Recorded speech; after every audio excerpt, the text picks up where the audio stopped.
Mesdames et messieurs, bonjour. C'est parti pour votre presse du jour de ce mercredi 4 septembre. Rewmi Quotidien s'intéresse à cette succession de Macky Sall et voit déjà la bataille de positionnement entre 4 apéristes. Assane Samb, à la page 4 de ce quotidien, nous signale qu'au niveau interne, on parle déjà de réaménagement ministériel, ce qui serait imminent. Mais dans tous les cas, au niveau de tous les services rattachés à la présidence, comme le secrétariat national, le service de com et autres, Macky procède lui petit à petit à un toilettage pour installer des hommes et des femmes en qui il a plus confiance. Et poursuivant toujours dans ses colonnes, l'on nous signale que le président Sall est vraiment irrité par cette guéguerre qui mine son parti et malheureusement qu'il est obligé d'assister. Et là, il devient même impuissant à une suspicion généralisée dans son parti où chacun pense déjà à sa fin de règne. Lit-on toujours dans Rewmi Quotidien. Mais Assane Samb n'en reste pas là,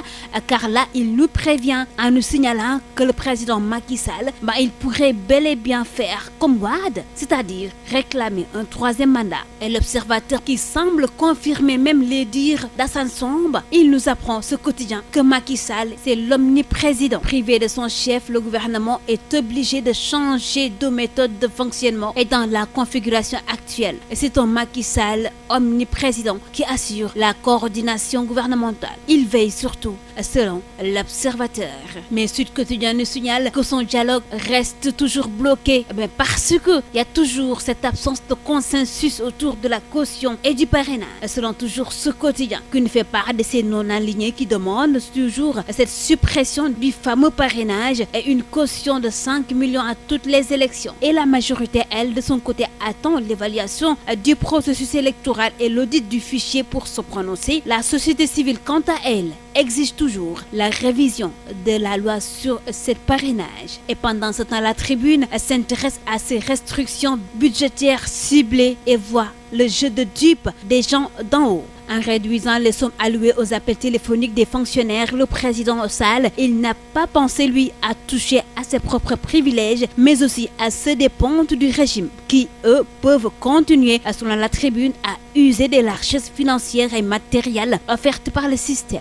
Deux poids, deux mesures, serait-on tenté de lire, selon la Tribune. Et Cheikh Bamba Dièye, dans tout cela, il voit ces stratagèmes de Macky rien que pour un troisième mandat. Le leader du FSD/BJ dans Vox Populi, il fait des révélations et dans ce quotidien, il pointe les milliards frauduleusement acquis sous le régime du président Sall. Autre sujet traité par les journaux de ce matin, c'est bien sûr cette polémique autour du port du voile à l'Institut Sainte Jeanne d'Arc. Et revenant dans Rewmi Quotidien, l'on nous signale que ces filles voilées, elles sont renvoyées.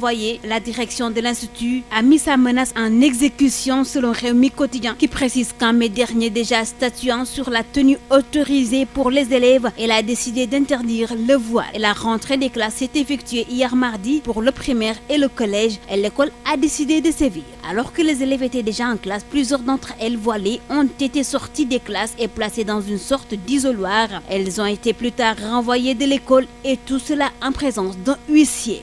Selon toujours Rewmi Quotidien, qui poursuit que cette rentrée se poursuit ce mercredi avec la maternelle et le lycée qui renferme le plus grand nombre de filles voilées. L'As Quotidien renchérit dans cette polémique qui se poursuit en nous apprenant que les parents d'élèves, même ils portent plainte contre l'Institut. Mais le proviseur réagit dans ce quotidien. Raya Natal soutient qu'ils ont un règlement intérieur qui décrit cette tenue et l'État donnerait une chance à la médiation et menace même de sévir, selon toujours l'As Quotidien. Enquête Quotidien de son côté voit le voile de l'exclusion.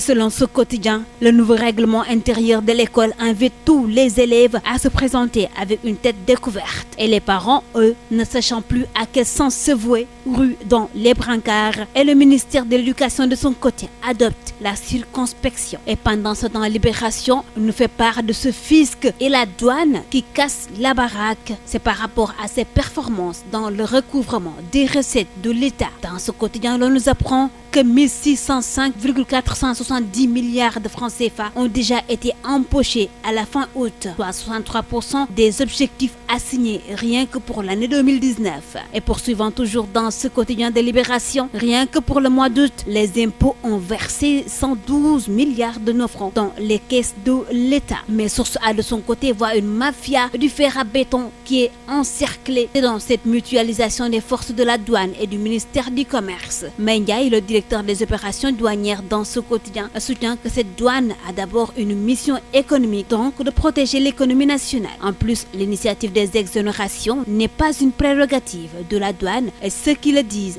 doivent revoir les textes, selon toujours le directeur des opérations douanières. Et Dakar Times qui s'intéresse ce matin à cette convoyeuse de djihadistes sénégalais chez Boko Haram. Ce quotidien nous parle de la Sonef Transport, une société nigérienne de transport utilisée par l'ensemble des djihadistes sénégalais qui sont présentement dans le fief de Boko Haram et ceux qui ont été jugés dans l'affaire de l'imam Alioune Badara Ndao. Dakar Times qui prévient que les forces de sécurité doivent accentuer la veille. Et nous terminons ce tour des kiosques avec Stade Quotidien qui nous parle ce matin de mercato estival. Ce quotidien nous apprend que les Lions ont coûté plus de 66 milliards de francs CFA. Ismaïla Sarr, Idrissa Gana Gueye et Mamadou Niang, ils sont les plus chers de cet été. Karambodj, Alfred Gomis, Djamé sont eux les princes du Golfe. Quant à Pape Alioune Ndiaye, Henri Saivet et Sabali, malheureusement, ils rejoignent les grands perdants de ce mercato. Et c'est sur cette note de sport que nous bouclons ce tour des kiosques sénégalais. Merci à vous de l'avoir suivi et très bonne lecture à tous.